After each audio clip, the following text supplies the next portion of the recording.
lingkuran kahit saan dalhin. Ikaw ay lagi kung susundin, anuman ang suliranin. Lahat ay aking kakayanin, pagkat ikaw ay kapiling. Subukin man ng panahon, mananatili sa'yo, Panginoon.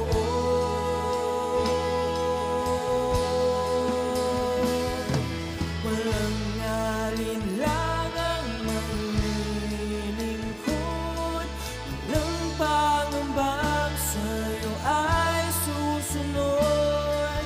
Hindi susuko at hindi hinto, patuloy lamang sa iyo, Panginoon.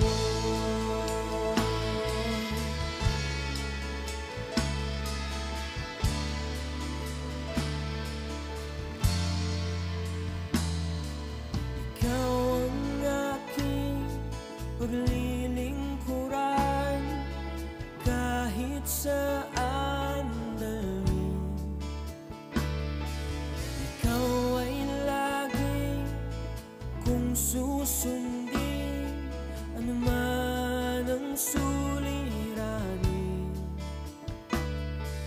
Lahat ay aking kakayanin, pagkat ikaw ay kapiling. Subukin man ng panahon, mananatili sa'yo, Panginoon.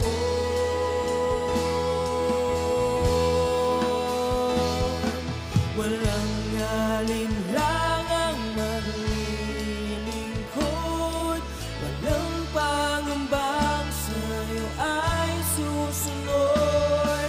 Hindi susuko at hindi hinto, patuloy lamang sa iyo. Walang alinlangang. Magandang gabi po sa bawat isa, at isa pong kaluguran, isa pong kaligayahan na muli ay makasama kayo upang sa maiksing sandali ay ating pag-aralan ang napakaganda pong salita ng ating Panginoon na ihinihanda natin ngayong gabi. At ako po ay nagagalak sapagkat kayo ay nasa mabuting kalagayan, taglay ang presensya ng ating Panginoon, at naandun ang kaligayahan at ang bukas puso na pag-aralan po natin ang salita ng Diyos sa gabing ito. Ngunit bago po tayo magpatuloy, tayo po muna ay manalangin at itaas ang pangalan ng ating Panginoon. Tayo po ay manalangin. Father God, in the name of Jesus, with the mighty moving of your Holy Spirit, kami po ngayong gabi ay sama-sama na dumudulog sa trono ng iyong kapangyarihan. At tunay nga po, Panginoon, nagpapasalamat sapagkat lagi kaming ginagabayan, sinasamahan at tinuturuan ng iyong banal na Espiritu. Uli po, O Diyos, kami ay humihingi ng humihingi po kami ng iyong kapatawaran sa lahat po ng aming nagawang pagkukulang, pagkakasala na hindi po nakalugod sa iyong pandinig, sa iyong paningin. Tunay nga po, O Diyos, sa gabing ito, sa pag-aaral ng iyong salita, continue to give us wisdom, knowledge, understanding sa mga bagay na nais mong ipaunawa sa amin. Tunay nga po, ang dalangin namin ay ang paggabay ng iyong banal na Espiritu upang with boldness, courage, love, and compassion ay sama-sama po namin mapag-aralan ng iyong salita. Tunay nga po, Panginoon, na patuloy po namin ina-acknowledge ang iyong presensya sapagkat kung wala po ang iyong pagsama, ang lahat po ng gagawin namin ay walang kabuluhan. Patuloy pong ikaw ay mataas at mapaluguran sa gabing ito At Lord, ngayon pa lamang, pinagpala mo na ang lahat ng nakikinig, sumusupaybay sa programang ito. Marami pong salamat, O Diyos. We entrust to you everything, O God. Receive all the highest praises, glory, and thanksgiving. In Jesus' name, these things we pray. Amen and amen. Muli po, magandang gabi po sa bawat isa, sa lahat po ng nakikinig, sumusubaybay, at napapagpala sa programang ito. Isa pong mapagpalang gabi sa inyong lahat. Ngayon pong gabi ay samahan niyo po ako sa pag-aaral ng salita ng Panginoon, kung saan po matatagpuan sa aklat po ng Korinto. Ito po ay sulat ni Pablo sa mga Korinto, unang sulat ni Pablo sa mga taga-Korinto. Sabi po dito sa 1 Corinthians chapter 1 verse 10, basahin po natin hanggang 13. At ang sabi po dito, mga kapatid, ako'y nakikiusap sa inyo sa pangalan ng ating Panginoong Hesus, magkaisa kayo at huwag magkakabahabahagi, maging sa pagkaunawa at pagpapasya. Sapagkat ipinalita sa akin ng mga kasamahan ni Chloe na kayo raw ay nag-aaway-away. Ito ang tinutukoy ko. May nagsasabing kay Pablo ako, may nagsasabi namang ako ay kay Apollos, may iba rin nagsasabing kay Pedro ako, at may iba namang nagsasabing ako ay kay Kristo. Bakit? Nahati ba si Kristo? Si Pablo ba ang ipinako sa krus para sa inyo? Binautismuhan ba kayo sa pangalan niya?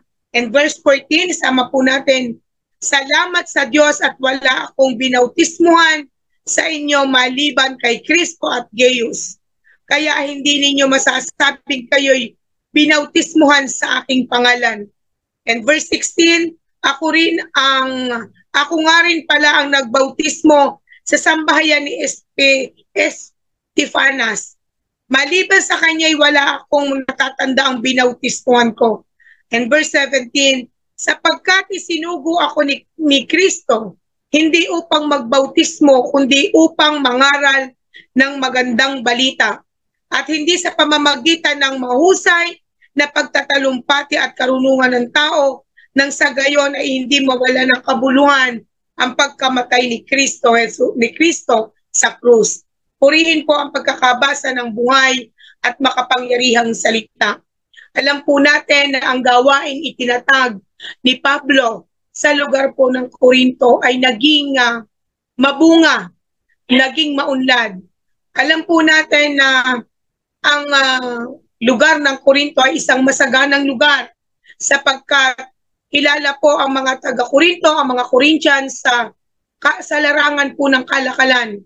At sabi nga po doon ni Pablo, tunay na pinaunlad po ng Panginoon sila sa lahat ng aspeto ng kanilang buhay. At ang sabi po dito sa ating, kung mapapansin niyo po sa verse 5, ang sabi po dito ng 1 Corinthians chapter 1, dahil sa inyong pakikipag-isa kay Kristo, kayo ay naging masagana sa lahat ng bagay, maging sa pananalita at sa kaalaman. Ibig sabihin po ang mga Corinthians ay naging marurunong, mahusay, pinagpala sa lahat ng aspeto ng kanilang buhay. Una po dahil po sila'y nakipag-isa kay Kristo. Dahil po sila ay nagkaroon ng isang matibay na pananampalataya. Lumago ang kanilang kaalaman, lumago ang kanilang karunungan. Kung kaya po, marami po silang mga naiisip, marami po silang mga napapagdesisyonan na dumating po sa punto na nagkaroon po sila ng pagkakababagi. Dahil po siguro sa kanya-kanyang karunungan na meron sila, sapagkat sila ay matatagumpay sa buhay, nagkaroon po sila ng kanilang kuro-kuro, nagkaroon po sila ng kanilang opinyon, at ang pinakamasakit po ay nagkaroon po sila ng pagkakabahagi at to the point na dumating po na sila po ay nagtalo-talo at nag-away-away. Why? Bakit po naranasan nila? Sapagkat dumating po sa lugar ng Korinto, sa mga Corinthians na nananampalataya sa Diyos, yun pong tinatawag na favoritism. Nagkaroon po, kaya po, ang isa pong kahit po sa ang samahan, organization, and even family, kapag ka po nagkaroon ng favoritism, yan po yung, dun po nagsisimula ang pagkawasak, pagkasira ng isang samahan o ng isang relasyon. Ano? Kaya nga po nasabi nila dito po sa chapter 12, na sabi niya, may mga nagsasabing kay Pablo ako, may nagsasabing kay Apollos ako, may nagsasabing kay Pedro ako, may nagsasabing kay Kristo ako. Kaya ang tanong po ni Pablo, bakit? Sila ba ang napako sa krus? Sila ba ang tumubos sa iyong mga kasalanan? Pero dahil po nagkaroon sila ng favoritism, maaari po nakatulong sa kanilang kaalaman si Apollos, nakatulong sa kanilang pananampalataya si Pedro, nakatulong sa kanilang pag-unlad sa kaisipan at pananampalataya si Pablo. Pero gusto pong bigyan ni Pablo ng malalim na kaisipan ang mga taga-Corinthian. Kaya po sumulat siya na ang mga taong ito ay tao. Hindi yan ang naging dahilan kung bakit nagkaroon ka ng kaligtasan. Hindi yan ang naging dahilan kung bakit naging matagumpay ka sa buhay. Hindi yan ang dahilan kung bakit nagkaroon ka ng karunungan. Hindi sila ang naging dahilan para ikaw ay yumaman, kundi sila'y ginamit lamang na instrumento ng Diyos o kasangkapan ng Panginoon para yung karunungang mula sa Diyos, kayamanang mula sa Diyos ay dumaloy sa mga taga-Korinto. At yun po ang gusto niyang bigyan ng diin, na matuto ang mga taga-Corinthians na huwag umasa sa nakikita ng mata, huwag umasa sa mga tulong ng tao, kundi ang kanilang maiisip ay sa nagmumula, ang pinagmumulan ng tulong, ang pinagmumulan ng kayamanan, ang pinagmumulan ng kanilang mga karunungan. Sa gabi pong ito'y pag-aralan po natin, ano po ba ang ibig sabihin kapag namuhay tayo ng may pagkakasundo? Sabi nga po doon, ano pa po yung mga benefits? What is the benefits if we are living in harmony and peace? Ano po? Ano po yung mga benepisyo na pwede nating makuha kung tayo po'y namumuhay ng may pagkakasundo, ng may pagkakaisa, ng may kapayapaan, ng may pagmamahalan? Ano? Kaya nga po sinabi ni David sa Psalms 133 verse 1. Ano po ang sabi po doon? Sa aklat po ng mga awit, 133 verse 1, ang sabi po doon, how good and pleasant it is when brothers live together in harmony. Ano?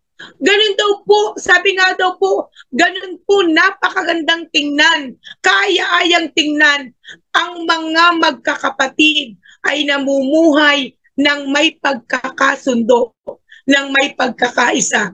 At ipinapaalaala din po sa atin sa salita ng Diyos in Matthew chapter 5 verse 16 na pinapaalalahanan po tayo na yung ating ilaw, yung ipinigay na ilaw sa atin ng Panginoong Hesus upang anuman ang meron tayo'y magliwanag sa harapan ng mga tao na hindi pa nakakakilala sa Panginoong Hesus, lalong higit sa mga kapatid natin sa pananampalataya.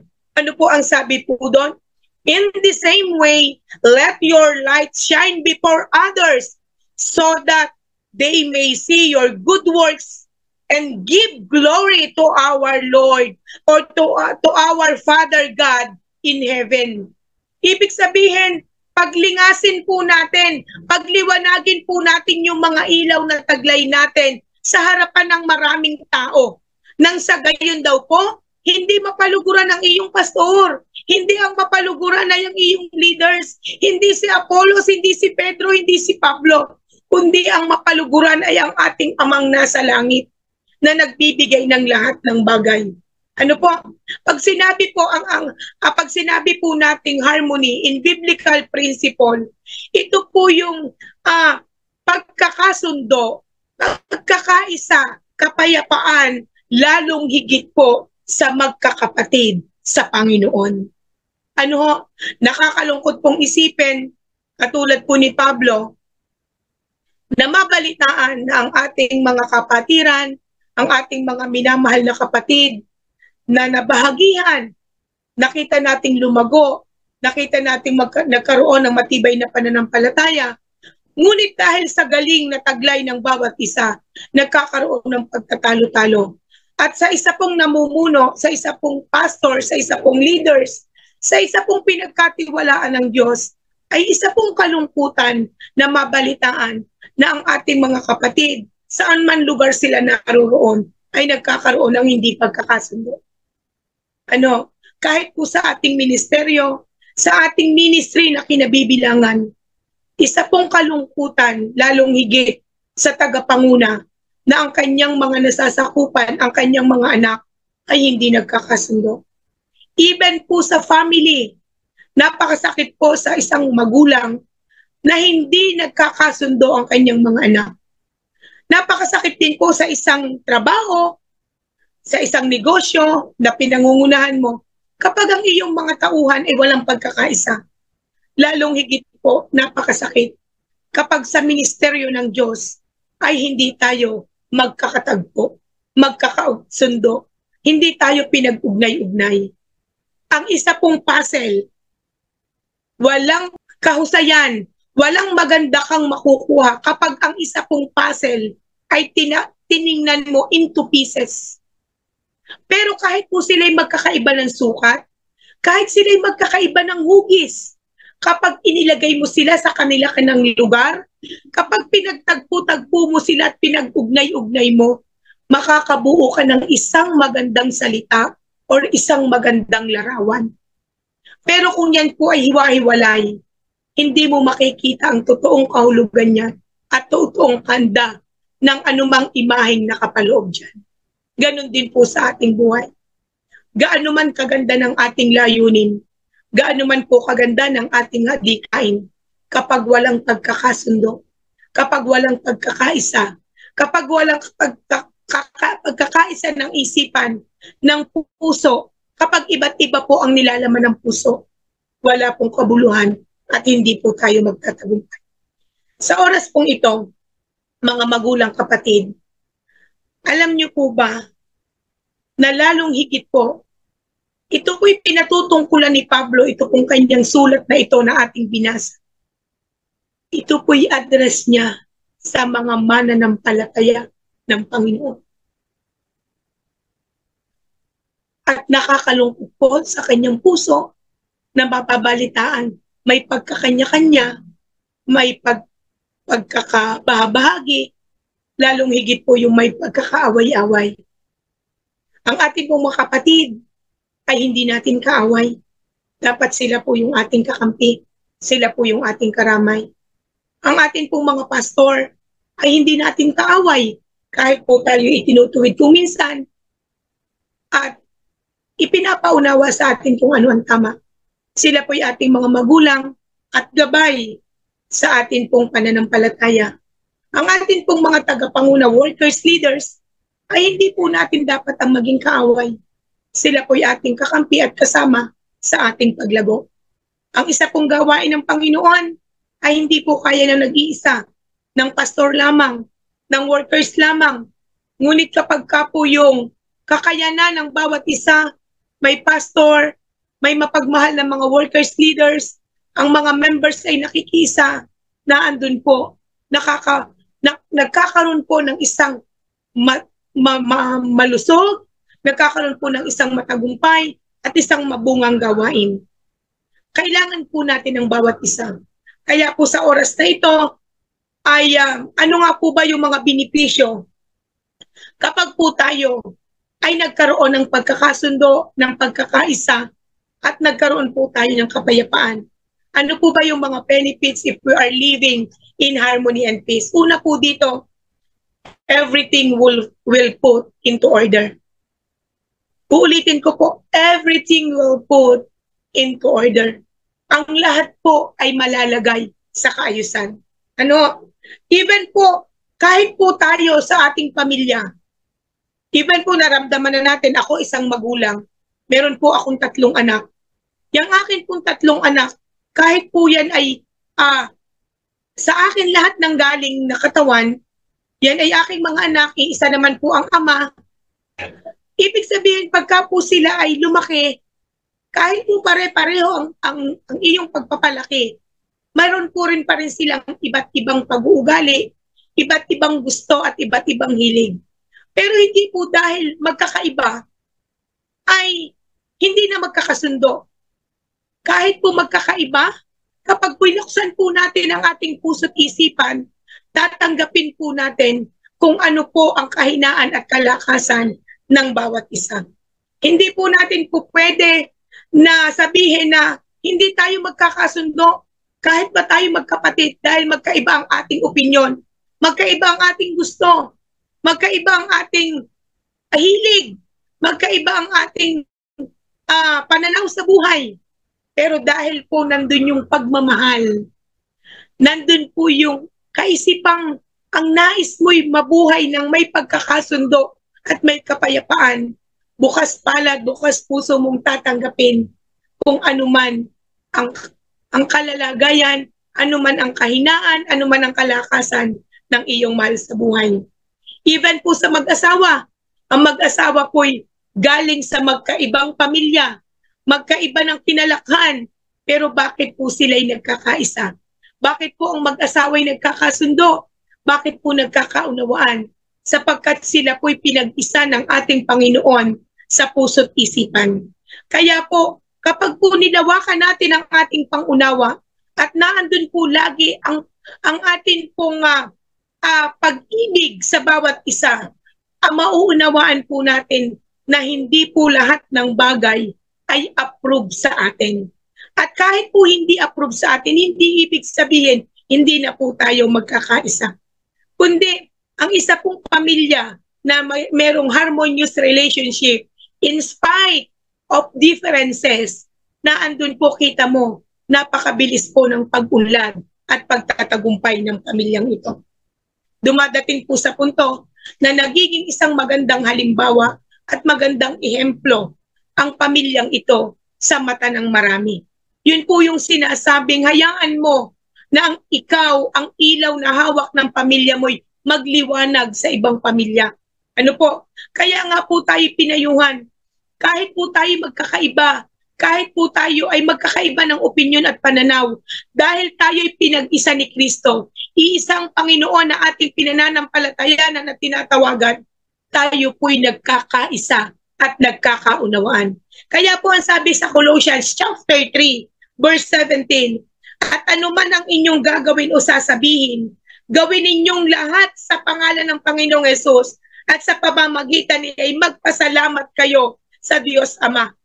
Ibig sabihin po, kahit po sa ating pamilya, sa ating mga mahal sa buhay, kahit po sa ating negosyo o pinagtatrabahuan, o kahit po sa ating ministry, ano man daw po ang ating gagawin at iisipin, ano man daw po yung ating magiging desisyon, lagi po nating isaalang-alang ang pangalan ng Panginoong Hesus.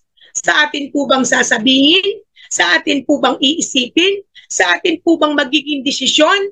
Sa ating mahal sa buhay, sa ating kapatiran, sa ating trabaho? Ito po ba ay magbibigay ng kaluguran? Ito po ba ay magiging isang magandang halimbawa ng isang taong lumalakad sa katuwiran ng ating Panginoon? Huwag po nating iisipin lamang ang ating ganang sarili, kundi po kung nais po natin na laging ang ating buhay ay magkaroon ng harmonious relationship, ng pagkakaisa, pagkakasundo, pag-uunawaan, kapayapaan, matuto po tayong damhin ang nararamdaman ng bawat isa. Hindi po tayo magsasalita sa ganang atin lamang, kundi isaalang-alang po natin ang pwedeng maramdaman ng ating kapwa. Yun bang iyong sasabihin ay magiging kapaki-pakinabang at ilalakas ba niyan ang kanyang pananampalataya? Yan bang iyong mga kuro-kuro at yan bang ibabahagi nyo mo ay magkakaroon ba ng isang makabuluhan at makakatulong ba yan sa isang mas maayos na pagpaplano or mas maayos na nagawain para mapalago mo ang iyong ministeryong kinababilangan? or ang nais mo lamang ay ikaw ay makilala at matanyag, kaya nais mong mangyari ang gusto mo. Pero lagi ko kung iisipin natin, lahat ng gagawin ko, Panginoon, ang nais ko'y mabigyan ka ng kaluguran. Ang lahat ng ito'y ipinagkakatiwala ko sa iyo. I-guide mo po ako, i-guide mo po kami. At tandaan niyo po mga magulang kapatid, ang lahat ng desisyon na isinangguni sa Panginoon, ang lahat pong ito ay mapupunta sa kaayusan at katagumpayan. Ano, even po sa ating ministeryong ipinagkatiwala ng Panginoon, ano po ang paalaala sa atin? Ano po para po tayo ang lahat ay malagay sa kaayusan? Family, loved ones, business, work, ministry, ano po ang sabi doon? Lalong higit po sa ating ministeryo. Tinuruan po tayo ng Panginoon na magpalalanginan, magtulungan, magunawaan, tiisin ang anumang sakripisyo na dapat po sa isang lingkod ng Diyos, sa isang pinapatnubayan ng Panginoon, sa bawat isa po sa atin. Alam niyo po ba, napakaganda po ng lahat ng atin pong pinagbubulay-bulayang salita ay na atin pong naisasabuhay. Sabi po in Colossians chapter 3, verse 12 to 13, sabi po dito sa Colossians 3, verse 12 to 13, kaya nga, dahil kayo hinirang ng Diyos, minamahal niya at pinili para sa Kanya, dapat kayong maging mahabagin, mabait, mapagpakumbaba, mahinahon at mapagtiis. Magpasensya kayo sa isa't isa. Kung may hinanakit kayo kanino man, magpatawad kayo gaya ng pagpapatawad sa inyo ng Panginoon. Kapag po ang mga katangi ang ito'y tinaglay ng bawat isa, mga magulang kapatid, ang lahat ng imposible ay magiging posible. Ang lahat ng sira ay mabubuo at ang lahat ng nanghihinay lalakas at ang lahat po ng talunan ay mananalo. Ang lahat po ng talunan ay magtatagumpay. Ang lahat po ng nanghihina ay lalakas. Ang lahat po ng nangangailangan ng tulong ay may tutulong. Kapag po ang mga salitang ito, na sabi nga po doon, maging mahabagin tayo, maging mabait, maging mapagpakumbaba, maging mahinahon, lalong higit maging mapagtiis. Magpasensya tayo sa isa't isa at magbigay ng kapatawaran. Hindi po lahat ng ating nakakasama sa atin man pong pamilya, sa atin mang trabaho, sa atin mang negosyo, lalong higit sa ating ministeryong pinagkatiwala ng Lord. Hindi po sa lahat ng sandali ay approve sa atin. Pero ibinibigay ang mga yan sa atin, inilalapit sa ating puso dahil ang Lord po ay may magandang purpose. Dahil po para sa ating ikatatag at sa ating ikabubuti. Pero mga magulang kapatid, dahil ang atin pong lahat ng iisipin at gagawin po nating may pag-ibig. Gawin po nating may kahinahunan. Hindi po masamang mag-correct. Hindi po masamang magtuwid ng ating mga kapatid. Kung alam niyo pong medyo sila ay sumasablay, medyo naliligaw ng landas. Pero lagi po nating lagyan ng pag-ibig at ng may magandang motibo or may magandang layunin.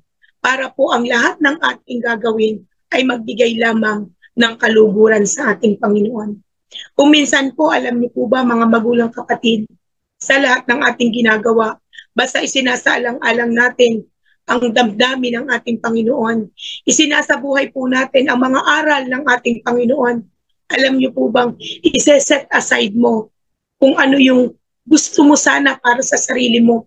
Gusto mo sana na ito yung mangyari sa iyo. Iseset aside mo ang lahat ng para sa iyong kapakanan. Pero mas iisipin mo yung kapakanan ng iba. Para nang sa gayon, makita nila kung papaanong kumikilos at ang kabutihan ng Diyos sa taong binibigyan niya ng kaliwanagan. Napakahirap po ng isang lingkod ng Diyos. Katulad po ni Pablo, na kung saan man po siya pumuntang lugar, nagbabahagi po siya ng kabutihan ng Diyos, ng salita ng kaligtasan. Siya po yung tao, siyang missionary isang propeta ng Diyos na kung saan sa bawat lugar na pinupuntahan niya, siya'y nagiging pagpapala. At sa atin pong buhay, maranasan din po na kahit saan tayo dali ng Lord, kahit saan po tayo isama ng Panginoon, tayo po'y nagliliwanag yung ilaw. Tayo po'y isang magandang halimbawa. Tayo po'y isang matibay na, sabi nga po doon ay isang matibay na instrumento ng Lord. Ano po, nasa gayon, kapag napunta ka sa isang lugar na wasak, sa pamamagitan ng buhay mo'y mabubuo. Kapag napalapit ka sa isang taong nanghihina, hindi alam ang gagawin, nabibigyan mo ng kaliwanagan. Kapag napunta ka sa isang gawain na patay na, hindi kumikilos, hindi lumalago, nagkakaroon ng buhay. Kapag napunta ka sa isang gawain, ito po ay nagbibigay ng, sabi nga po ay nagiging active, nagiging, sabi nga po doon ay nagiging, nandun po yung dala-dala mo lagi yung presensya ng Panginoon na po pwedeng makahawa sa iba. Ano, kung dati po ay totoo po na we are not under condemnation. Kasi po sa buhay na ito, lalong higit po sa atin pong mga nakakasama, sa atin pong kapwa, marami po ang mundo po ay punong-puno ng kaguluhan at ng hirap. At ang pagpunta po nila sa church, sa gawain ng Panginoon, ay isang kapangyarihan ng kanilang espiritu, ng kanilang kaluluwa, ng kanilang katawan, ng kanilang isipan. Ngunit kung hindi natin yun matutugunan sa loob ng church at makikita din po nila yung pagkakabahabahagi at hindi pagkakasundo-sundo, saan pa po nila isusuling ang kanilang sarili? Ano po kaya po, dapat maipamuhay po natin at maibahagi po natin yung pagmamahal na nanggagaling sa ating Panginoon, pangunawa, kahinahunan, at naandun po yung maayos na pag-iisip, maayos na pamumuhay, nang sa gayon po kung meron tayong kapakumbabaan, pag-ibig na meron sa ating puso, naandun po yung mga taong ilalapit sa atin ng Lord, magkakaroon ng buhay at magiging positibo ang pananaw. Ano po, mga magulang kapatid, sa gabi pong ito, ang sabi po doon sa una, ano po ba yung mga benepisyo kapag po tayo namuhay ng may pagkakasundo, ng may kapayapaan? Everything will put into order, at ang ikalawa, we will become fruitful. Tayo po'y magiging mabunga sa lahat po ng aspeto ng ating buhay. Sa lahat po, spiritually, physically, mentally, materially, financially, emotionally, naandun po lahat ang atin pong pagiging mabunga. Ano po?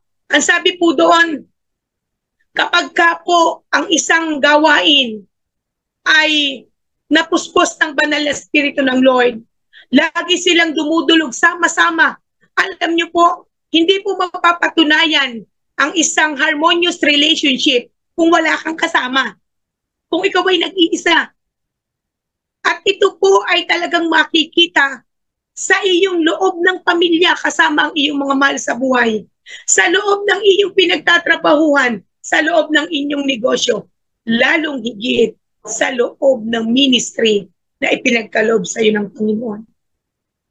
Kung tunay at yan po ay sa Diyos, nandun po mabilis ang pagiging mabunga, magilis ang pagiging paglago.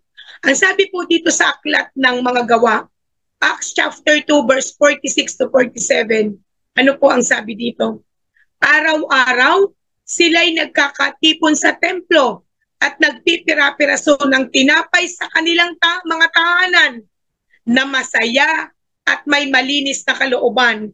Nagpupuri sila sa Diyos at kinalulugdan sila ng lahat ng tao at bawat araw itinaragdag sa kanila ng Panginoon ang mga inililigtas. Praise God. Kapag po tayo'y nagkakasundo, kapag po tayo'y nagkakaisa, kapag po tayo'y nagmamahalan, kapag po tayo'y nagpuunawaan, kapag po tayo'y nagpapatawaran, kasi hindi naman po sa lahat ay okay tayo. Kung minsan nakakasakit po tayo ng damdamin ng iba, nakakapagsalita po tayo ng hindi tanggap ng iba, ngunit kung bukas ang ating puso sa pagpapatawad at pangunawa, sama-sama po tayong nananalangin at dumudulog sa Diyos. Sama-sama po tayong nagbabahaginan at sabi nga po doon, nagbibigayan sa bawat isa. Sabi ng Panginoon, hindi lang po favor ng Lord ang ating makukuha, kundi maging favor ng mga tao. Nakikita nila yung magandang resulta. Nakikita nila na ang bawat isa ay nagiging good example. Hindi na po natin kailangan pa ng maraming salita na sasabihin sa kanila. Sapat na ang ating buhay ay may isang buhay na patuto sa kanila. Isang magandang halimbawa para hindi man tayo magsalita ng marami, makikita nilang buhay ang Diyos na ating sinasambat pinaglilingkuran. Sila mismo ay makikibahagi sa atin. Sila mismo ay maku-curious ano ang meron sa ginagawa ng mga yan. Ano ang meron sa pagtitipon ng mga yan. At grabing nakakabigay, nakakapagpabago ng buhay. Kaya nga po yung araw-araw po nating pananalangin ay napaka-importante. Lalo tayo po'y sama-sama. Yung malaymit po nating gawain na walang pinag-uusapan, kundi ang purong salita ng Panginoon. Ito po'y kinalulugdan ng Diyos. At nang sa gayon daw po, araw-araw, idinadagdag ng Diyos ang mga naliligtas. Ibig sabihin po, nagiging mabunga, nagiging mapayapa, nagiging maayos, nagiging maunlad, nagiging matatag ang atin pong gawaing pinagkatiwala sa atin ng Panginoon. At ang sabi po doon, kapag po nagagawa natin ang kalooban ng Lord, tayo po'y laging may kaligayahan sa puso. Kapag may kaligayahan sa puso, natatanim sa isip. At kapag po natandaan ang isip, lagi pong nakikita sa mukha. Lagi po tayong naandun yung glory ng Lord. Lagi po tayong nakangiti. Lagi tayong masaya, laging maaliwalas ang mukha. Lagi po natin kahit may problema, may kabigatan, may pasanin, nakikita pa rin po yung glory ng Lord sa ating mukha. Kaya po ang sabi po doon, kaya po nasabi sa Proverbs 17 verse 22, ang pagkamasayahin ay gamot sa katawan at ang malulungkot ay unti-unting namamatay. Alam niyo po yung ating pong mga masyadong alalahanin, masyadong pag-iisip, masyado po nating mga binibigyan dibdib. Alam niyo po, hindi po yun nakakatulong, kundi ito po ay nagbibigay ng kalungkutan sa ating buhay. Kaya po, dapat po laging tayo ay alert, active. At ang sabi po dito, ibe-bless din daw po tayo materially, sapagkat ang sabi po doon, ang taong mapagbigay, lalong yumayaman. Pero ang sabi po doon, naghihirap daw po yung tikom ang kamay. Kaya po sa lahat ng aspeto, kapag sinunod po natin na tayo po ay naandoon, na naging matulungin, ating mapagbigay, lalo po tayong ibe-bless ng Lord financially. Kapag naman po tayo laging nananalangin, nag-aaral ng salita ng Diyos, nagiging magandang halimbawa sa marami, nagiging good example, ipinaprosper po tayo spiritually. Kapag naman po ang ating buhay ay laging active, laging ginagamit po sa gawain ng Panginoon, ipine-bless tayo physically. Kapag ang ginagawa po nating tagapagtanggol at ang ating sanggalang ay ang Panginoon, ipine-bless tayo emotionally and mentally. Mga magulang kapatid, wala pong kalugihan sa pagsunod sa ating Panginoon. Sapagkat hindi lang po sa ministry na ipinagkakatiwala sa atin, tayo nagiging magandang halimbawa, kundi sa ating pong mga mahal sa buhay, sa ating kaibigan, at sa ibang tao na kahit hindi po natin kilala, napapagpala sa ating buhay. And lastly po, tayo po'y lumalakad sa tagumpay. We are walking in victory. Sabi po doon. At ang sabi po sa 1 Corinthians 15 verse 57, but thanks be to God who give us the victory through our Lord Jesus Christ. Kita niyo po, yung victory, yung katagumpayan na atin pong nangyayari sa atin kapag po tayo ay nagkaroon po ng pagkakaisa, pagkakasundo, Yun pong tagumpay na yun ay hindi dahil sa ating lakas o kapangyarihan, kundi sa tulong lang ng ating Panginoon. Yun din po ang Panginoong Hesus na yun ang nagbibigay sa atin ng araw-araw na tagumpay. Araw-araw pong tagumpay. Ano po? Kaya po sa oras na ito, ang gusto ko lamang pong bigyan mga magulang kapatid ng bago po tayo nang magtapos, ang gusto ko lamang po talagang iwan sa bawat isa na sa maiksing sandali ng ating pagpubulay-bulay, patuloy po nating sundin at isabuhay ang lahat po ng ating natututunan patungkol po sa salita ng Panginoon. Magkaroon po tayo ng mahabaging puso, magkaroon po tayo ng mapangunawang kaisipan, magkaroon po tayo ng may pagmamahal sa bawat isa upang lagi po sa lahat ng oras tayo po magkasundo, magkaisa, magpatawaran, magkaunawaan upang ang lahat ng gagawin natin ay magkaroon ng katagumpayan. And lastly po, ang sabi po dito sa Romans 8 verse 28, alam nating sa lahat ng bagay gumagawa ang Diyos para sa mabuti kasama ang mga nagmamahal sa Kanya. Silang mga tinawag ayon sa Kanyang layunin. Tayo pong lahat ay tinawag ng Panginoon bilang Kanyang maging anak, bilang Kanyang maging lingkod, bilang Kanyang magatagapanguna, at bilang maging magandang halimbawa sa bawat. Ikaw ay lagi kung susundin, anuman ang